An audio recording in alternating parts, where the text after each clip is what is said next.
Buy my dollhouse, sir. Mom hasn't eaten in 5 days. Sir, please will you buy my dollhouse? Mom hasn't eaten in 5 days. Silvano Cray stopped breathing. Not because of the thunder rolling across Charleston's Bay. Not because of the rain hammering his shoulders like judgment itself. Because an 8-year-old girl just spoke the kind of truth that shatters men who thought they'd already broken. He turned. Slowly. She stood beneath the broken streetlight on King Street, rain pouring down her face like she'd been baptized in misery. Her white dress clung to her thin frame, nearly transparent. In her small hands, she clutched a faded dollhouse, paint chipped, roof cracked, one window hanging by a thread. But her eyes, God, her eyes locked onto his. Dark brown, steady, no tears, just survival wrapped in silk. What's your name? Lira. Where's your father? She didn't blink. He said we weren't his problem anymore. Not after Mom got hurt. Before we dive deeper into this story, tell us where in the world you're watching from. And if you believe children like Lira deserve better than being abandoned by cowards, hit subscribe. Only the heartless and cruel won't. Silvano's jaw tightened. He was a man whose name made Charleston's underworld swallow their fear, whose reputation crossed state lines wrapped in blood and whispers. But standing here, staring at this child, he felt something crack inside his chest. He looked down at the dollhouse. Someone had tried to clean it that morning. The tiny windows sparkled despite the rain. Someone still believed broken things could be beautiful. How much? Whatever you think is fair, sir. Just enough for food. He reached for his wallet, pulled out $500 bills. More than enough to feed them for months. Keep the dollhouse. Take this.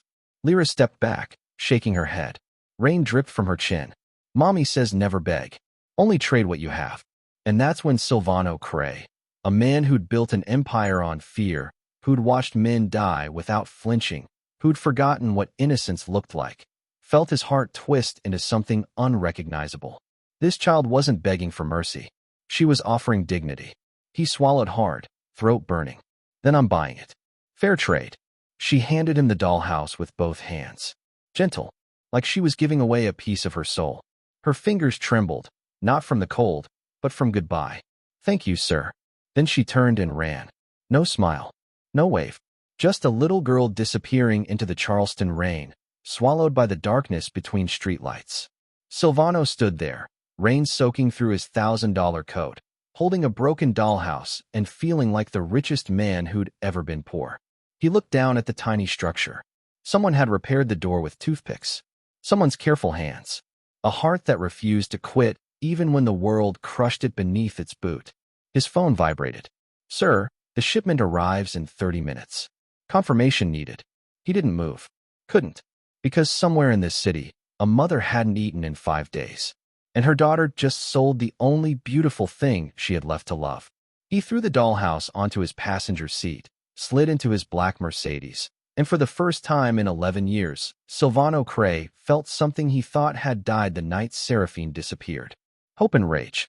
Both at the same time. Both sharp as broken glass. He started the engine. But he didn't drive to the warehouse. He didn't drive to the meeting. He turned back toward King Street. Back to the corner where she'd been standing. She was already gone. But the rain hadn't washed away her footprints yet. Small. Barefoot. Leading south toward the old district.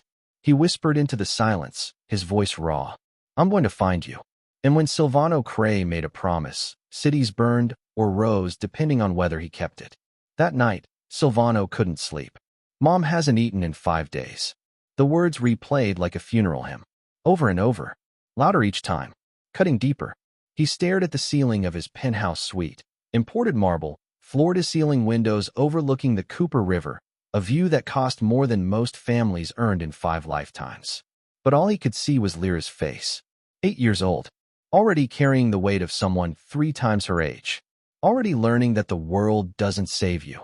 It makes you sell pieces of yourself just to survive. He sat up, walked to the window. Charleston glittered below like a city built on forgotten prayers. Harbor lights blinked. Distant sirens wailed. Somewhere out there, a mother was starving. Somewhere out there, a little girl was trying to be strong enough for both of them. His phone sat on the nightstand. Silent. 73 unread emails. 19 missed calls. Business partners. Lawyers. Men who wanted favors, wanted protection, wanted blood. None of them mattered. He picked it up anyway, scrolled through his contacts. Hundreds of names. Senators, judges, enforcers, men who owed him their lives. Not a single one he could call at 2:47 a.m. and say, "I met a girl tonight who broke me." He set the phone down, walked to the kitchen, opened the refrigerator. Imported cheeses, aged steaks, wine that cost more per bottle than Lira probably saw in a year. Enough food to feed a family for weeks. He closed it. Suddenly felt like he might vomit. Mom hasn't eaten in 5 days. He walked back to his bedroom, lay down, closed his eyes. But every time he did, he saw Lyra's small hands trembling as she handed him that dollhouse. Saw her walking away barefoot into the rain. Saw the dignity in her refusal to beg. He sat up again. This time, he didn't lie back down. Morning came slow and gray. Silvano showered, shaved, put on a suit that cost more than that dollhouse could ever be worth. But when he looked in the mirror, he didn't recognize the man staring back. His assistant called. "Sir, the Atlanta investors need your signature by noon. Reschedule it." "Sir, you heard me." He hung up, grabbed his keys, drove back to King Street. The rain had stopped. The street looked different in daylight. Cracked pavement, faded signs, graffiti tags marking gang territory. A world the wealthy drove past without seeing. A world Silvano had crawled out of with blood on his hands. And there she was. Same corner. Same white dress, now dry but still dirt-stained. Same dollhouse. Same shy, heartbreaking attempt at a smile that didn't match the hunger carved into her face. Silvano parked across the street. Watched her for a moment. She was cleaning the dollhouse, wiping the tiny roof with a rag, polishing the cracked windows, making it shine like it mattered. He got out slowly, walked toward her, his shoes clicking against wet pavement. She looked up, recognized him instantly. "Sir." He stopped, stared at the dollhouse in her hands. "Didn't I buy that yesterday?" Lira smiled. Not embarrassed, not ashamed, just honest in a way that shouldn't exist in a world this cruel. "Mommy said we shouldn't take more than we need. I used half the money for food, the rest to fix it up so I could sell it again." Silvano stared. Integrity. At 8 years old, in a world that had taken everything from her, stolen her childhood, left her barefoot in the rain, she still refused to take more than she'd earned. He crouched down, eye level with her now. Saw the bruises on her arms she tried to hide. Saw the way her dress hung loose where it shouldn't. Saw the quiet, desperate pride of someone who'd learned too young that survival requires sacrifice. "Where do you live, Lira?" She hesitated, glanced down the street. Meeting Street. The old building with the blue door. His blood went cold. Meeting Street. The forgotten district. The same neighborhood he'd pulled himself out of 2 decades ago. The same streets where he'd learned that mercy was a myth and power was the only language anyone respected. "I want to meet your mother." Lyra's eyes widened. Fear flickered across her face, quick, but unmistakable. She doesn't like visitors." "I'm not asking, sweetheart." His voice was gentle, but there was steel beneath it. The kind of steel that made grown men confess sins they'd buried for decades. Lira looked at him for a long moment, then nodded. "Okay, follow me." And as Silvano Cray followed that 8-year-old girl down King Street, past the boarded-up shops and the graffiti-tagged walls, past the homeless men sleeping in doorways and the dealers pretending not to watch, he had no idea he was walking toward the one woman who'd ever made him believe he could be something other than a monster. He had no idea the dollhouse seller was about to lead him back to the ghost he'd spent 11 years trying to forget. And he had no idea that by the time the sun set that night, he'd be ready to burn Charleston to the ground to protect them both. The building should have been condemned. Silvano knew at the moment Lira led him down the cracked sidewalk toward the 3-story structure that leaned like a drunk against the Charleston sky. Water-stained brick, boarded windows on the ground floor. A fire escape that looked one rainstorm away from collapse. This was the kind of place predators operated from. The kind of place children disappeared from. His jaw clenched. Lira climbed the concrete steps, chipped, uneven, dangerous, and pushed through a door that no longer locked. The hinges screamed. Inside, the hallway reeked of mold and something worse. Decay. Desperation. The carpet was more stained than fabric. Exposed wiring hung from holes in the ceiling. Somewhere above, a baby cried. Somewhere below, a man shouted obscenities. Silvano had grown up in places like this, had clawed his way out of them with bloody knuckles and a hunger that never died. Seeing Lira climb these stairs, barefoot, small, fragile, made something murderous coil in his chest. She stopped at apartment 3C, third floor, end of the hall. The door was cracked open, held by a broken chain lock. "Mommy." Lira's voice was soft. "Careful. Someone wants to meet you." Silence. Then, "Lira, baby, I told you not to bring anyone home." Silvano froze. That voice. Soft. Southern. Shattered, but still trying to sound strong. "No. No, it couldn't be. He bought my dollhouse, Mommy. Twice. He's nice. Sweetheart, please." The door opened, and Silvano Cray, a man who'd stared down cartel leaders and corrupt senators without flinching, felt the ground disappear beneath his feet. Seraphine. Seraphine Rowan stood in the doorway, thin and pale, one hand braced against the frame like it was the only thing holding her upright. Her dark hair fell past her shoulders, longer than he remembered. Her face was gaunt, shadows carved beneath her cheekbones. But those eyes, those green eyes that had once looked at him like he was worth saving, they were the same, and they went wide with horror. Silvano. His name fell from her lips like a prayer and a curse. She stumbled backward, nearly fell. Lira caught her mother's arm, steadying her with the practiced ease of a child who'd done this before. "You," Seraphine's voice cracked. "You can't be here." "Sarah."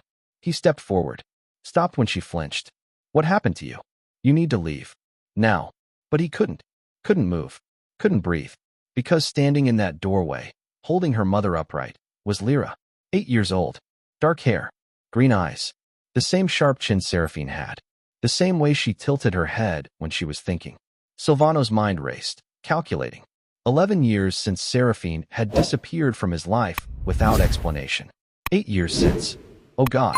His eyes locked onto Lira, really looked at her, saw the shape of her nose, the set of her jaw, features he saw every time he looked in the mirror. "Sarah." His voice came out rough. "Broken. Is she?" "Don't." Seraphine's eyes filled with tears. "Don't ask me that. Not now. Not like this." But the answer was written all over her face. In the way she pulled Lira closer. In the way her hands shook. In the desperate, terrified love of a mother who'd been hiding the most dangerous secret in the world. Silvano looked at Lira, his daughter, and felt something shift inside him. Something that had been dormant for years. Something that made him understand, with perfect clarity, that he would kill anyone who'd ever hurt them. Anyone. "How long have you been living here?" "That's none of your business." "How long?" Seraphine closed her eyes. A tear slid down her cheek. 2 years. 2 years in this hellhole. 2 years starving. 2 years with his child selling toys in the rain just to survive. "Who did this to you?" His voice dropped. Cold. Lethal. The voice men heard right before they stopped breathing. "Who hurt you?" "Silvano, please. Give me a name, Sarah." She looked at him then. Really looked at him. And he saw it. The bruises faded but still visible on her throat. The way she held her left arm. The haunted, broken thing living behind her eyes. "If I tell you," she whispered, "he'll kill us both." Silvano's voice went deadly quiet. "No one is going to touch you again." Seraphine laughed. It was a broken sound. The laugh of someone who'd stopped believing in protection years ago. "You don't understand what he's capable of." "Lira." Silvano crouched down, meeting the little girl's eyes. "Go to your room, sweetheart. Your mother and I need to talk." Lira looked between them, confused, scared, sensing the weight of something she couldn't name. "It's okay, baby." Seraphine's voice trembled. "Go on."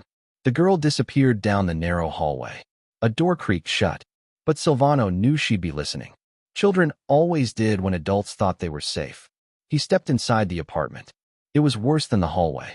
One room serving as kitchen, living room, and everything else. A hot plate on a milk crate. A mattress in the corner with blankets that had seen better decades. The only beautiful thing was a small shelf of books. Worn, loved, read to death.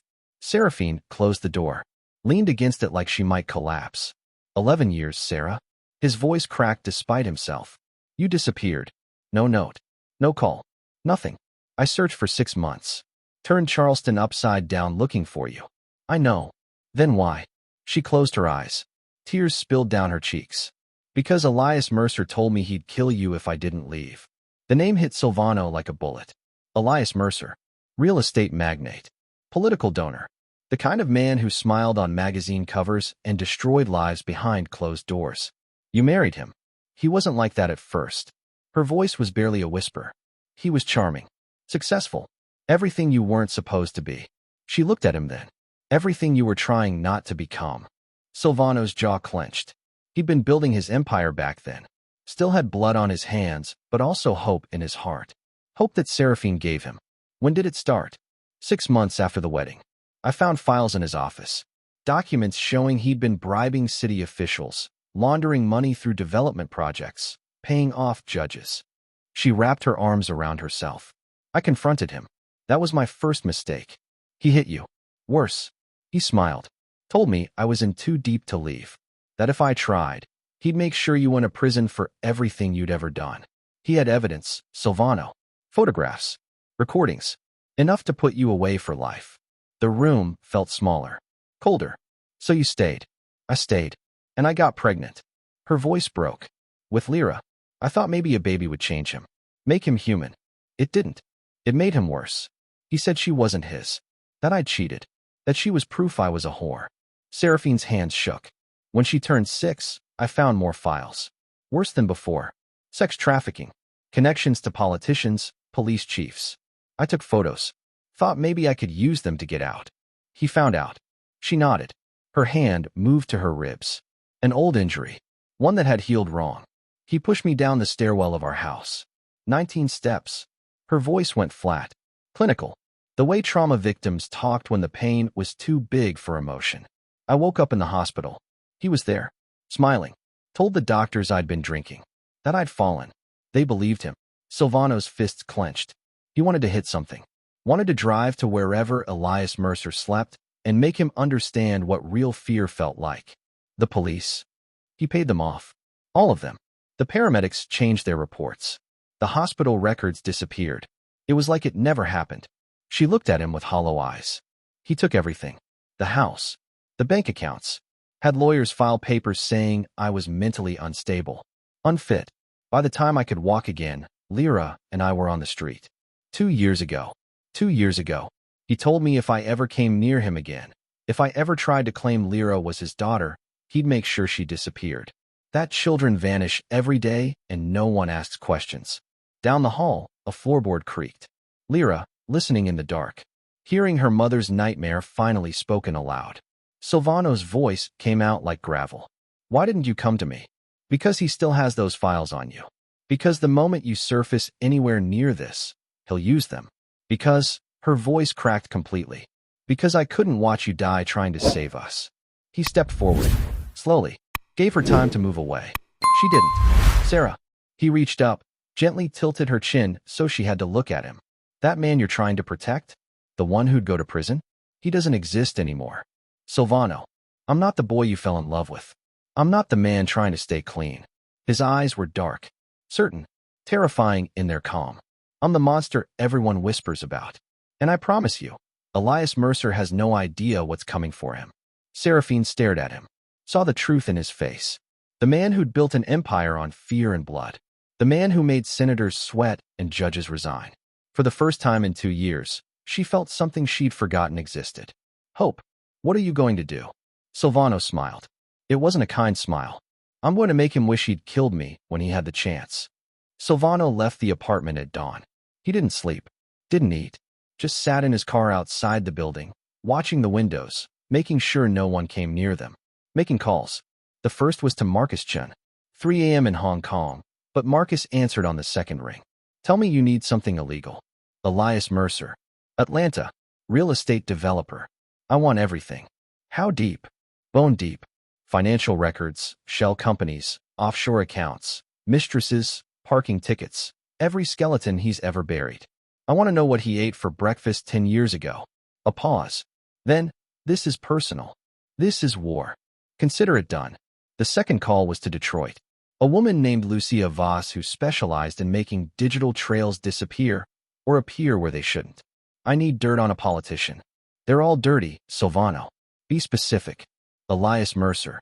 Connected to senators, police chiefs, judges in Georgia and South Carolina. Find who he's paying. Find what he's buying. And if I find bodies, catalog them. I'll need proof. The third call went to New Orleans. Raymond Priest Du Bois, A man who'd spent 20 years as a forensic accountant before the FBI tried to arrest him for knowing too much. Now he worked for people the FBI couldn't touch. Priest, I need you to find money that doesn't want to be found. Whose money? Elias Mercer. He's washing something. Real estate, development projects, political donations. Follow it. Time frame. 48 hours. Silvano, that's. I'll pay triple your rate. And Priest, if you find what I think you'll find, there's a bonus big enough to retire on. The line went quiet. Then, I'll call you tomorrow. By sunrise, Silvano had made 14 calls. Activated networks across 4 continents. Set loose the kind of people who could crack open a man's life like a rotten egg and catalog every putrid secret inside. He drove back to his penthouse. Showered. Changed into a fresh suit. Looked at himself in the mirror and saw what Seraphine had seen. The monster everyone whispered about. Good. Monsters were useful when the world needed burning. The first reports came in at noon. Marcus sent an encrypted file. 200 pages of financial records. Shell companies in the Caymans. Money flowing through holding companies with names like Meridian Development Trust and Sapphire Holdings LLC. Millions moving in circles designed to hide the source. But Marcus was better than the people who designed the maze. Found the center, his message read. Mercer's laundering through real estate development. Buys condemned properties with dirty money, renovates them with inflated contracts, sells them clean. Estimated $47 million washed in the last 3 years. Silvano's jaw clenched. 47 million, while Seraphine starved in a rotting apartment. The second report came from Lucia. You were right. Mercer owns half of Charleston's police force. Monthly payments to Captain Howard Breslin, Detective Marcus Shaw, and 6 beat cops. Also paying District Attorney Jennifer Marston. She's buried 4 investigations into his business dealings in the last 2 years. Evidence. Names. Bank transfers. Silvano forwarded it to a secure server. Kept building the case. The third report arrived at 4 p.m. Priest's voice on an encrypted call. Jesus Christ, Silvano. What did this guy do to you? Tell me what you found. He's not just washing money. He's moving it for other people. Connected to a trafficking network operating between Atlanta and Miami. Girls. Young ones. Priest's voice was disgusted. He's not running it, but he's providing infrastructure. Properties. Transportation. Legal cover. Silvano's hand tightened on the phone. Proof. Shipping manifests that don't match building supplies. Wire transfers to known operators. Testimony from 2 girls who escaped. I found their statements buried in sealed court files Mercer paid to keep closed. Send me everything. By midnight, Silvano had enough evidence to put Elias Mercer in prison for 3 lifetimes. Financial crimes. Bribery. Obstruction of justice. Conspiracy. Ties to trafficking operations that would make federal prosecutors salivate. But prison was too clean. Too easy. Silvano sat in his office, files spread across his desk like weapons waiting to be loaded. He thought about Seraphine's broken body at the bottom of those stairs. Thought about Lira selling her dollhouse in the rain because her mother hadn't eaten in 5 days. He picked up his phone. Made one final call.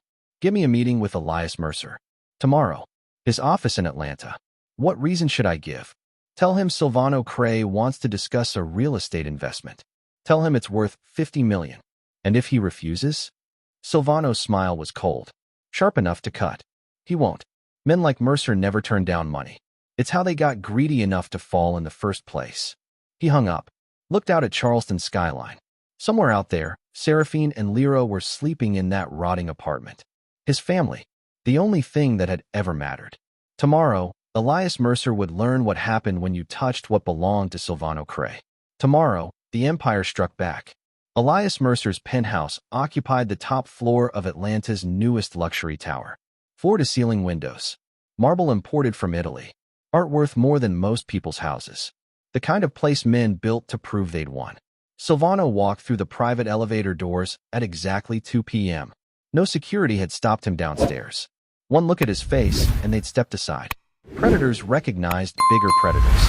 Elias stood by the window, drink in hand, tailored suit perfect. 52 years old, but looked 40. Personal trainer. Private chef. The kind of polish money bought. He turned, smiled, extended his hand. Mr. Cray, I've heard so much about you. Silvano didn't shake it. He walked past Elias, set a leather briefcase on the glass coffee table, and sat down. Legs crossed. Perfectly still. A king in someone else's castle. The smile faltered on Elias's face. I understood this was about an investment opportunity. It is. Silvano's voice was quiet, calm, terrifying in its gentleness. I'm investing in your future, making sure you have one. Elias's jaw tightened. I'm not sure I follow. Sit down, Elias. This is my. Sit down. Something in Silvano's tone made grown men remember they were mortal. Elias sat. Silvano opened the briefcase, pulled out the first file, slid it across the table. Meridian Development Trust. Sapphire Holdings LLC. 14 shell companies. $47 million laundered through fake construction projects over 3 years. He paused. The IRS will be very interested in this. Elias's face went pale. How did you? Second file. Silvano slid another folder. Captain Howard Breslin. Detective Marcus Shaw. District Attorney Jennifer Marston. Monthly bribes totaling $340,000. Bank transfers. Dates. Account numbers. He leaned back. That's 20 years minimum. Federal prison. You can't prove. Third file. This one landed harder. Heavier. Shipping manifests. Wire transfers to known trafficking operators. Testimony from 2 survivors. Properties you provided as safe houses. Silvano's eyes went dead. That's life in prison, Elias. No parole. No appeals. Just you in a cell with men who hate rapists and pedophiles. Elias stood up, shaking now. Who the hell do you think you are? Sit down. Get out of my. Silvano moved. Fast. Grabbed Elias by the throat and slammed him back into the chair. Not hard enough to bruise. Just hard enough to make a point. He leaned in close. Whispered. I'm the man whose family you tried to destroy. Elias's eyes went wide. Understanding dawning. Seraphine. You pushed her down 19 steps. Paid doctors to lie. Police to cover it up. Took everything from her and left her to rot. Silvano's grip tightened. And you threatened a child. My child. I didn't know. Fourth file. Silvano released him. Pulled out the thickest folder yet. Hospital records from the night you tried to kill her. The real ones. Paramedic testimony. Photos of her injuries. Witness statements from neighbors who heard her screaming. He dropped it on Elias's lap. Attempted murder. 10 to 25 years. Elias stared at the files. His empire. His freedom. His entire life laid out like evidence at a crime scene. What do you want? I want you to sign some papers. Silvano pulled out a contract. Pre-written. Legal. Binding. $15 million transferred into a trust fund for Lira Rowan. Full legal recognition as her father. Child support backdated 8 years. He slid another page. $5 million to Seraphine Rowan for medical expenses, trauma therapy, and restitution. That's $20 million. I'm not finished. Another page. Legal protection. A restraining order you'll file yourself. You come within 500 feet of them, you die. Not arrested. Die. Do you understand? Elias's hands shook. You can't. Sign it. I need to call my lawyer. Silvano leaned forward, voice dropping to something subterranean. You can sign it now and walk away with your life, your freedom, and enough money to disappear.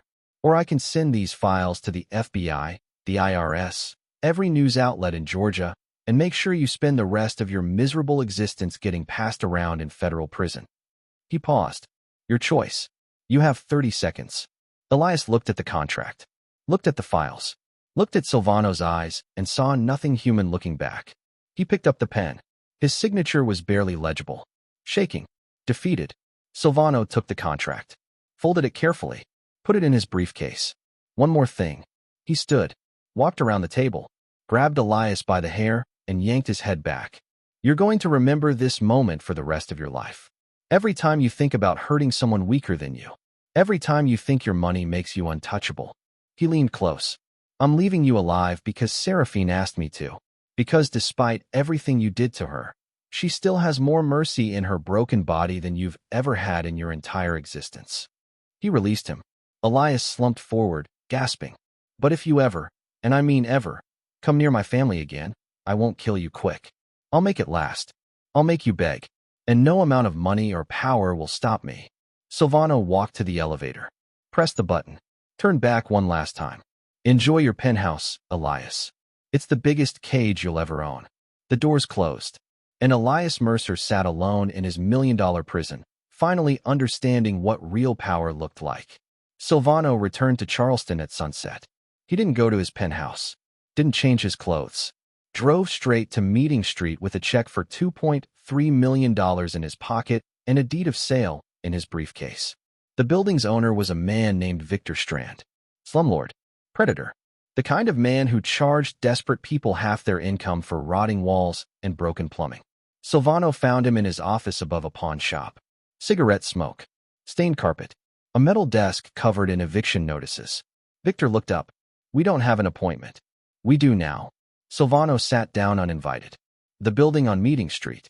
The one with the blue door. I'm buying it." Victor laughed. "Wet and phlegmy. It's not for sale." "Everything's for sale." Silvano pulled out the check, slid it across the desk. "That's triple what it's worth. You have 10 minutes to accept before the offer disappears." Victor stared at the check, at the number, his greed fighting his suspicion. "Why would you?" 9 minutes. Victor grabbed a pen, signed the deed, took the check with shaking hands. Silvano stood. "You have 72 hours to collect your files and leave Charleston. If I see you near that building, if I see you near any building where families live, you'll wish I'd just killed you." He left Victor clutching the check like a life raft, not realizing he'd just sold his soul. By morning, contractors were inside the building. Electricians, plumbers, roofers, 30 men Silvano trusted. Men who worked fast and asked no questions. He stood in the hallway of the 3rd floor, watching them rip out black mold, replace broken pipes, tear down water-damaged drywall. The building was dying, but it could be saved, like the people inside it. Apartment 3C's door opened. Seraphine stepped out, Lira holding her hand. Both of them stared at the controlled chaos. "What's happening?" "I bought the building." Silvano turned to face her. "Victor Strand is gone. No more late fees. No more threats. No more living like this." Seraphine's eyes filled with tears. "Silvano, you can't just." "I already did." He crouched down to Lyra's level. "What do you think, sweetheart? What color do you want your new room to be?" Lira blinked. "I get my own room. You get whatever you want." She looked at her mother. At Silvano. At the men working to make the walls stop leaking. "Pink," she whispered. "With stars on the ceiling. Pink with stars." Done. 3 weeks later, apartment 3C was unrecognizable. New floors. Fresh paint. A kitchen that actually worked. 2 bedrooms. One for Seraphine. One for Lira with pink walls and glow-in-the-dark stars scattered across the ceiling like wishes. Silvano had also arranged for a doctor.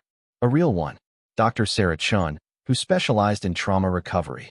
She examined Seraphine's injuries, the ones that had healed wrong, the ones still causing pain. "You'll need physical therapy," Dr. Chun said gently, "and probably surgery to reset your left arm. But you'll walk without pain again." Seraphine cried when she heard that. Silvano held her hand and said nothing, just stayed. He came every day, brought groceries, fixed things, sat at their new kitchen table and listened to Lira read from her books. Watched her smile grow wider each time. Watched the fear drain from Seraphine's eyes, replaced slowly, so slowly, with something like peace. One evening, a month after Atlanta, Silvano was helping Lira with her homework. Basic math, addition and subtraction. She was smart, quick, asked questions that made him think. "How do you know my mom?" He looked up. Seraphine was in the kitchen, pretending not to listen. "I knew her a long time ago, before you were born." "Were you friends?" "Something like that." Lira studied him. Those green eyes, so much like Seraphine's, so much like his, missing nothing. "Are you going to leave when we're better?" The question hit him harder than any threat Elias Mercer had ever made. "Do you want me to leave?" She shook her head. "Small. Certain. Then I'm not going anywhere." Lira bit her lip, the way children do when they're working up courage. "Can I ask you something?" "Anything." "Can I?" She glanced at her mother. Back to him. "Can I call you Papa?" Silvano froze. For 11 years, he'd built walls around his heart. Convinced himself he didn't need family. Didn't deserve it. That men like him were meant to walk alone through the world they'd burned. But sitting there, looking at this 8-year-old girl, his daughter, asking permission to love him, those walls crumbled. His voice cracked. "You can call me whatever you want, sweetheart." "Papa then." She smiled. Genuine. Bright. The kind of smile that could save dying men. "Is that okay, Mommy?" Seraphine stood in the kitchen doorway, tears streaming down her face, nodding. Yeah, baby. That's okay. Lira threw her arms around Silvano's neck, held on tight. And Silvano Cray, feared across 4 states, a man whose name made criminals confess and politicians resign, broke. He pulled his daughter close, buried his face in her hair, and let himself feel something he'd spent 11 years running from. Love. The kind that doesn't break. The kind that rebuilds. The kind worth burning the world down to protect. I've got you, he whispered. Both of you. I promise. And for the first time since Seraphine had disappeared, he meant it. 2 months after Atlanta, Silvano found Seraphine on the building's roof. She stood by the edge, looking out at Charleston's skyline. The city lights reflected in her eyes like stars she'd stopped wishing on years ago. Lyra's asleep, he said quietly. Pink room. Stars glowing. Seraphine smiled without turning. She talks about you constantly. Papa said this. Papa's going to teach me that. You've created a monster. Good. The world needs more monsters who know they're loved. She turned then, studied his face in the dim light. Why did you come back, Silvano? After I left you. After 11 years. You know why. Say it anyway. He stepped closer. Not touching. Just close enough to feel her warmth in the cool night air. Because I never stopped. His voice was raw, honest. Every woman I met, I looked for you in her eyes. Every deal I closed, every city I conquered. I thought maybe if I became powerful enough, rich enough, feared enough, you'd come back. I couldn't. I know that now. He swallowed hard. But for years, I thought you just didn't love me anymore. That I wasn't worth staying for. Seraphine's hand moved to his chest, palm flat over his heart. I loved you so much it terrified me. That's why I left. Elias said he'd destroy you, and I believed him. I thought if I disappeared, if I married him and played the perfect wife, he'd leave you alone. He almost killed you instead. He tried. She looked up at him. But you saved me. You saved us. I should have found you sooner. You found us exactly when you were supposed to. Her thumb traced his jaw. The Silvano I fell in love with 11 years ago, he was good, kind, trying so hard to be better than his past. But he couldn't have done what you just did. He couldn't have faced Elias and won. Because I became the monster I was trying not to be. No. Her voice was firm. You became the man strong enough to protect what you love. There's a difference. He caught her hand, held it against his face. Tell me about those 11 years, Sarah. Everything I missed. So she did. Told him about Lyra's birth. How she'd screamed Silvano's name without meaning to. How she'd looked at their daughter and seen his eyes staring back. Told him about the first years with Elias. The golden cage. The slow realization that she'd traded one kind of prison for another. When she finished, Silvano's turn came. You want to know how I built the Cray Empire? His voice went distant. I started in places like that apartment you were living in. Worse, actually. My mother was an addict. My father left before I could walk. I grew up in abandoned motels, laundromats, anywhere with a corner to sleep in. Seraphine's hand tightened on his. When I was 12, I started running errands for local crews. Deliveries. Lookout work. By 16, I was moving real weight. By 20, I'd killed my first man. He looked at her. He was beating a kid in an alley. 15 years old. I didn't plan it. Just happened. What happened to the kid? I got him out. Set him up with a legitimate job. Last I heard, he's running a restaurant in Savannah. A ghost of a smile. Some people I save. Others I destroy. I never figured out which I was supposed to be. You're both, Seraphine whispered. That's what makes you dangerous. And that's why I never stopped loving you. The words hung between them. Heavy. True. 11 years overdue. Silvano cupped her face. Slowly, giving her time to pull away. She didn't. I don't know how to do this, Sarah. The family thing. The father thing. I know how to break men and build empires, but I don't know how to. She kissed him. Soft at first. Then deeper. 11 years of grief and longing and broken promises poured into that single moment. His arms wrapped around her waist. Her hands tangled in his hair. And for the first time since she'd disappeared, they were whole. When they broke apart, both breathing hard, Seraphine smiled against his lips. You're already doing it. Every time you read to Lira. Every time you make her laugh. Every time you look at her like she's the only thing that matters. She touched his face. You were always meant to be a father, Silvano. You just needed someone worth being gentle for. Downstairs, Lira woke up. Heard voices above. Climbed the stairs quietly. Found her parents. Because that's what they were now. Parents, standing close together on the roof. She didn't interrupt. Just watched. Watched her papa hold her mama like she might disappear again. Watched her mama smile. Really smile. For the first time in forever. The next morning, Lira crawled into bed between them. Small and warm and safe. Papa. Yes, sweetheart. Are you going to marry Mama? Silvano looked at Seraphine. Seraphine looked back. Both of them trying not to laugh. Would you like that? Lira nodded. Fierce. Certain. Then I guess I need to ask her properly. And just like that, the broken pieces of 3 shattered lives started fitting back together. Not perfect. Not without scars. But whole enough to start believing in tomorrow again. 3 months later, Silvano took them to Waterfront Park. Spring had arrived in Charleston. Azaleas blooming pink and white. The harbor breeze carrying salt and possibility. Lira ran ahead, chasing pigeons, laughing in a way that made Seraphine's chest ache with joy. They sat on a bench overlooking the water. Seraphine's hand in his. Wedding rings catching the afternoon light. They'd married quietly 2 weeks ago at City Hall, just the 3 of them, and a judge who owed Silvano a favor. She's happy, Seraphine said softly. She's safe. There's a difference. She's both now. Because of you. Silvano watched Lira spin in circles, arms out wide, white dress, new, clean, hers, billowing around her. Hard to believe this was the same girl who tried to sell him a dollhouse in the rain 6 months ago. Lira ran back, breathless and bright-eyed. Papa, can we get ice cream? What kind? Chocolate. No, strawberry. No, she grinned. Both. Both it is. He stood, pulled out his wallet. Lira took the money, then paused, looked up at him with those serious green eyes that saw too much for 8 years old. Papa. Yes, sweetheart. Are you going to stay forever? Or will you leave like he did? The question cut clean through him. Seraphine's hand tightened on his. Silvano crouched down. Eye level. The way he always did when something mattered. Lira, I want you to listen carefully. His voice was steady. Sure. I'm not going anywhere. Not tomorrow. Not next year. Not ever. You understand. But what if something bad happens? Then I'll handle it. That's what fathers do. Promise. I promise. He held out his pinky. The most sacred oath a child knew. Pinky swear. Forever. Lira wrapped her tiny finger around his. Squeezed tight. Then threw her arms around his neck, nearly knocking him over. I love you, Papa. It was the first time she'd said it. Silvano held her close, eyes burning. I love you too, baby girl. More than anything. She pulled back, wiped her eyes, and smiled. Okay. Now ice cream. Now ice cream. She ran toward the vendor. Still fearless.